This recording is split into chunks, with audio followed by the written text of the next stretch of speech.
আইনশৃঙ্খলা পরিস্থিতি ও শেখ হাসিনার মামলার রায় ঘোষণার প্রতিক্রিয়া নিয়ে জানাতে যুক্ত হচ্ছেন সহকর্মীরা। শুরুতে যাচ্ছে সাভারে দেওয়ান ইমনের কাছে। ইমন, কেমন দেখছেন আইনশৃঙ্খলা পরিস্থিতি এবং রায় ঘোষণার প্রতিক্রিয়া কি বলছেন মানুষ? আমাদের এই বিষয়ে বিস্তারিত জানাবেন।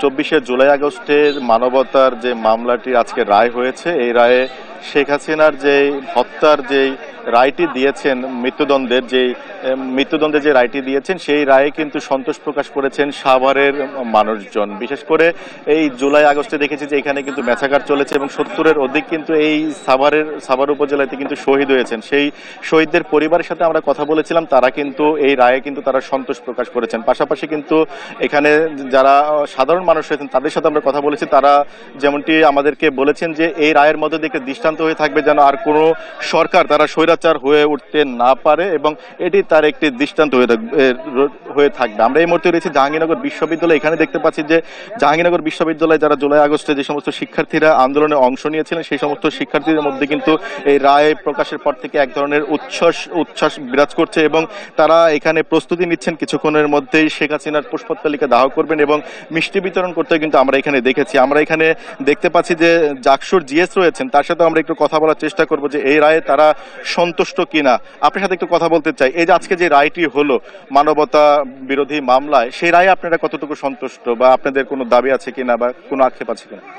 যে আমরা মনে করি বাংলাদেশে দীর্ঘ 17 বছর কিংবা তৎপূর্ব সময়ে নানাভাবে শেখ হাসিনা এবং তার পরিবার যেভাবে এদেশের মানুষের উপর জুলুমতন্ত্র কায়েম করেছিল, এদেশের মানুষের অধিকার কেড়ে নিয়েছিল, তারা পরিবারতন্ত্র এবং নিজেদের দেশকে বিক্রি করে দেওয়া, নিজেদের স্বার্থে, নিজেদের রাজনৈতিক স্বার্থে, মতাদর্শের স্বার্থে যেভাবে দেশকে বিক্রি করে দিয়েছিল, তারপর এবং সর্বশেষ জুলাই হামলায় দীর্ঘ বিডিআর বিদ্রোহের হত্যাকাণ্ড, শাপলা হত্যাকাণ্ড, সাইদি সাহেবের রায়ের সময় হত্যাকাণ্ড, সর্বশেষ বিডিআর বিদ্রোহের সময় যে জুলাই হামলায় যেভাবে অগণিতভাবে আমাদের সাধারণ মানুষের উপর গুলি চালিয়েছে, এরপরে যে রায়টি হয়েছে আমরা মনে করি এটি বাংলাদেশের ইতিহাসে একটি দৃষ্টান্ত স্থাপিত হয়েছে স্বৈরাচারের জন্য। এবং একই সাথে ভবিষ্যতে এই বাংলাদেশে, সুজলা সুফলা বাংলাদেশে, কেউ যদি এদেশের জনগণের উপর এভাবে কর্তৃত্ব কায়েম করতে চায়, আধিপত্যবাদ কায়েম করতে চায়, দেশকে বিক্রি করে দিতে চায়, ইনসাফ পরিপন্থী কাজ করতে চায়, তাদের জন্য একটি দৃষ্টান্ত হয়ে থাকবে। আমরা জাহাঙ্গীরনগর বিশ্ববিদ্যালয় থেকে আমরা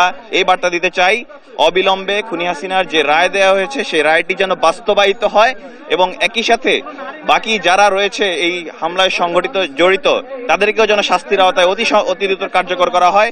একই সাথে বিভিন্ন বিশ্ববিদ্যালয় সহ বাংলাদেশের অন্যান্য জায়গায় আওয়ামী দোসররা যেভাবে দেশকে এখনো পিছিয়ে নেওয়ার চেষ্টা করছে, অপতৎপরতা চালাচ্ছে, সেগুলোতে নেওয়ার জন্য কার্যকর ব্যবস্থা নেওয়া হয়, আমরা সেই জায়গায় জানাচ্ছি। এবং এই লক্ষ্যে আজকের রায় উপলক্ষে আমরা জাহাঙ্গীরনগর বিশ্ববিদ্যালয় কেন্দ্রীয় শিক্ষার্থী সংসদ জাকসুর উদ্যোগে মিষ্টি উৎসব এবং প্রতীকী ফাঁসির আয়োজন করেছি। এটি একটি বার্তা সারা দেশের প্রতি, সারা বিশ্ববিদ্যালয়গুলোর প্রতি, যে এই রায়ের কারণে, এই রায়ের পর আর কেউ যেন ফ্যাসিবাদী হয়ে উঠতে না পারে। ধন্যবাদ আপনাকে। শুনছিলেন যে এখানের যিনি জাহাঙ্গীরনগর বিশ্ববিদ্যালয়ের জাকসুর যিনি জিএস রয়েছেন, তার সাথে কথা বলছিলাম। তিনি যেমনটি বলছিলেন যে আগামীতে যেন আর কেউ এই ধরনের ফ্যাসিবাদ হয়ে উঠতে না পারে, সেটিই কিন্তু আজকের রায়টি কিন্তু সেটির একটি দৃষ্টান্ত হতে পারে এবং আজকে তাদের যে অন্যান্য যে কার্যক্রম সেটি কিন্তু এখন তারা এখানে কিন্তু অনুষ্ঠিত করবেন। তো এ ছিল আমার কাছে সাভার থেকে আজকে যে রায়ের পরবর্তী যে মানুষের প্রতিক্রিয়া সর্বশেষ। এই মুহূর্তে চলে যাব অপর প্রান্তে, নারায়ণগঞ্জে রয়েছেন সহকর্মী বেলাল, তার কাছে। বেলাল, জানাবেন সেখানে কি পরিস্থিতি দেখছেন এই রায় ঘোষণার পরের, সেটি জানাবেন আমাদের দর্শকদের। ইমন, শুরুতেই আপনাকে জানাতে চাই যে এই যে ক্ষমতাচ্যুত প্রধানমন্ত্রী শেখ হাসিনার যে মানবতা বিরোধী অপরাধের রায়টি আসলে ঘোষণা হয়েছে, এই রায়কে ঘিরে কিন্তু আইন শৃঙ্খলা বাহিনীর সদস্যরা কিছুক্ষণ আগেই নগরীর চাষার এলাকাতে একেবারেই সতর্ক অবস্থান নিয়েছেন। যদিও গতকাল রাত থেকেই কিন্তু আইন শৃঙ্খলা বাহিনীর যে তৎপরতা সেটি আমরা দেখেছি এবং বিভিন্ন জায়গাতে চেকপোস্ট সহ তাদের যে তল্লাশি অভিযান সেটি ছিল।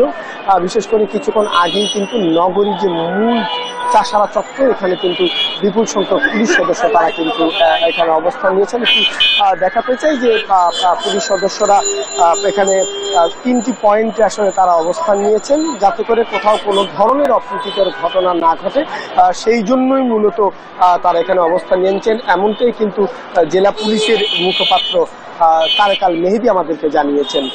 আরেকটি বিষয় যেটি জানিয়ে রাখতে চাই, আমরা বিভিন্ন রাজনৈতিক দলের অর্থাৎ জাতীয় নাগরিক পার্টি, বিএনপি, জামায়াতে ইসলাম, গণসংহতি সহ বেশ কিছু রাজনৈতিক দলের নেতৃবৃন্দের সঙ্গে আমরা কথা বলেছি। তারা জানিয়েছেন যে এই যে মানবতা বিরোধী অপরাধে শেখ হাসিনা এবং আসাদুজ্জামান কামাল দুজনের মৃত্যুদণ্ড এবং পুলিশের সাবেক আইজিপি আব্দুল্লাল মামুনের যে সাজা হয়েছে এই রায়ে আসলে তারা উচ্ছ্বাসিত এবং তারা এই শহরের মধ্যে মিষ্টি বিতরণ সহ বেশ কিছু কর্মসূচি করবেন। এক একটি দল এক এক রকম ভাবে আমাদেরকে আসলে জানিয়েছেন। কিছুক্ষণের মধ্যেই তারা এই চাষারা চত্বরে আসবেন এমনটাও কিন্তু আমাদেরকে জানিয়েছেন।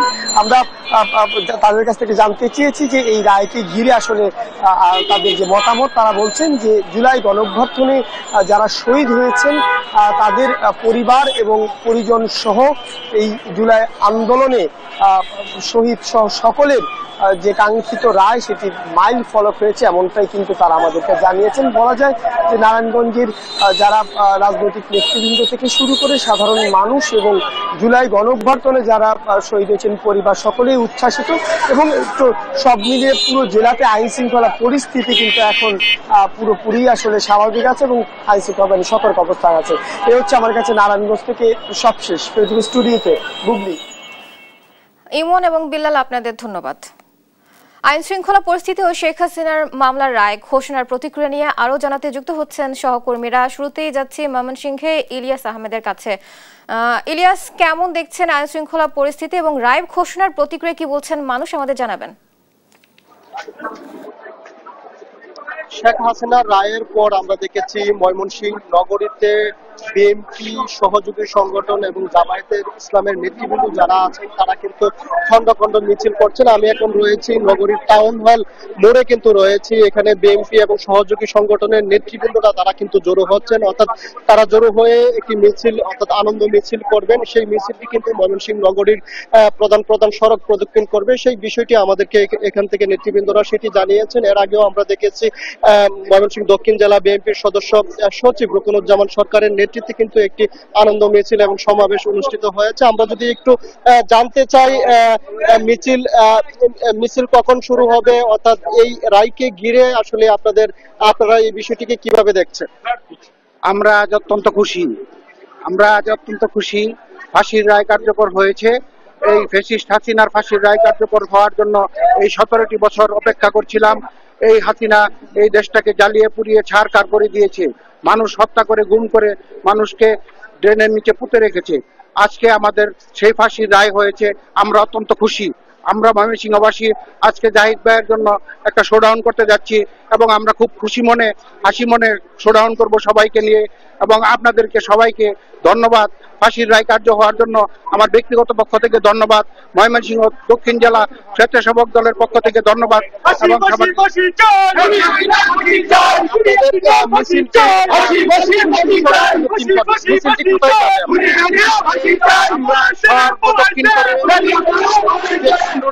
গিয়ে শেষ করব। মিছিলটি কখন শুরু হবে? আমরা ইনশাল্লাহ আল্লাহ পাকের অশেষ রহমতে আজকে বিপুল লোক এখানে সমবেত হয়েছি। আমরা ফ্যাসিস্ট শেখ হাসিনার ফাঁসিতে আমরা আজকে আনন্দিত, জাতি আজকে আনন্দিত। আমরা আজকে মিছিল করব ময়মনসিংহের প্রাণপুরুষ, ময়মনসিংহের প্রিয় নেতা, ময়মনসিংহ সদর আসনের আশা আকাঙ্ক্ষার প্রতীক ডাক্তার এজেডএম জাহিদ ভাইয়ের নেতৃত্বে আজকে আমরা সমবেত হয়েছি। যদিও জাহিদ ভাই আমাদের মাঝে নেই, আমরা আজকে সকল পর্যায়ের নেতৃবৃন্দ আজকে আমরা সমবেত হয়েছি। সারা শহর প্রদক্ষিণ করব। আমরা প্রত্যাশা করছি যে আমরা 4:30 থেকে 5টার মধ্যে ইনশাল্লাহ এই মিছিলটি বের করব। ধন্যবাদ। তারা বলছিলেন যে সারা মিছিলটি শুরু হয় সেটিকে নতুন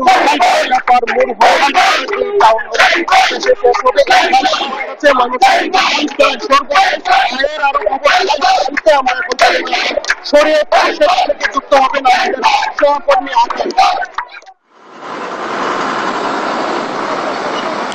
মানবতা বিরোধী অপরাধে শেখ হাসিনাকে মৃত্যুদণ্ড রায়ের পরপরই কিন্তু পদ্মা সেতু জাজিরা প্রান্তে কঠোর নিরাপত্তা জোরদার করেছে পুলিশ প্রশাসন। সেক্ষেত্রে আমরা দেখেছি ঢাকা জেলায় ঢোকার জন্য দক্ষিণ অঞ্চলে 21 জেলার যে ব্যক্তিগত গাড়ি এবং যে বাস এবং পণ্যবাহী ট্রাকগুলো রয়েছে সেগুলো কিন্তু তল্লাশি চালাচ্ছে এবং পুলিশ সদস্যরা। আপনাদেরকে একটু জানিয়ে রাখি, সকালের দিকে কিন্তু যে বাস চলাচল এবং ব্যক্তিগত গাড়ি সেগুলো কিন্তু অনেকটাই কম ছিল এবং বেলা বাড়ার সাথে সাথে কিন্তু পরিবহন বাড়ে এবং আমরা দেখেছি প্রশাসনের পক্ষ থেকে যেন কার্যক্রম নিষিদ্ধ আওয়ামী লীগ সংগঠনের তারা যেন কোনো অপ্রীতিকর ঘটনা না ঘটাতে পারে সেজন্য কিন্তু পদ্মা সেতুর এই টোল প্লাজার পাশে কিন্তু তারা তৎপর রয়েছে এবং প্রতিটি গাড়ি কিন্তু তারা তল্লাশি করছে এবং ব্যক্তিগত যে গাড়িগুলো সেগুলো কিন্তু তারা তল্লাশি করে যেগুলোকে সন্দেহ মনে করছে সেগুলো কিন্তু তারা যাচাই বাছাই করার চেষ্টা করছে। আমরা কিন্তু সরাসরি দেখতে পাচ্ছি এবং আপনাদেরকে জানিয়ে রাখি পদ্মা সেতু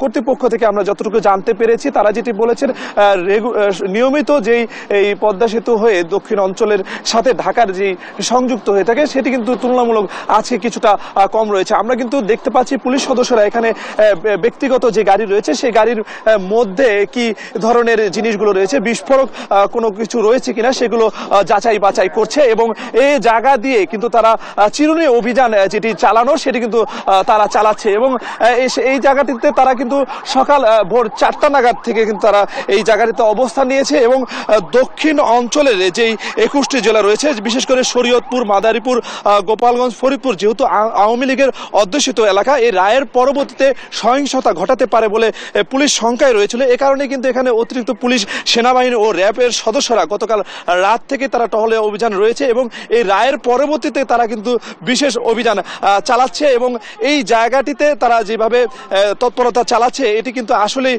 এই স্থানীয় যারা তারা প্রশংসিত এবং শেখ হাসিনার এই রায়ের পরে কিন্তু স্থানীয়দের মধ্যে আমরা একটু আনন্দ উল্লাসও দেখতে পেয়েছি। তো এই ছিল আমার কাছে শরীয়তপুর পদ্মা সেতুর জাজিরা প্রান্ত থেকে সর্বশেষ তথ্য। বুবলি, ইলিয়াস এবং আকাশ আপনাদের ধন্যবাদ। দর্শক, রায় ঘোষণায় মানুষের প্রতিক্রিয়া নিয়ে জানাচ্ছিলেন আমাদের সহকর্মীরা।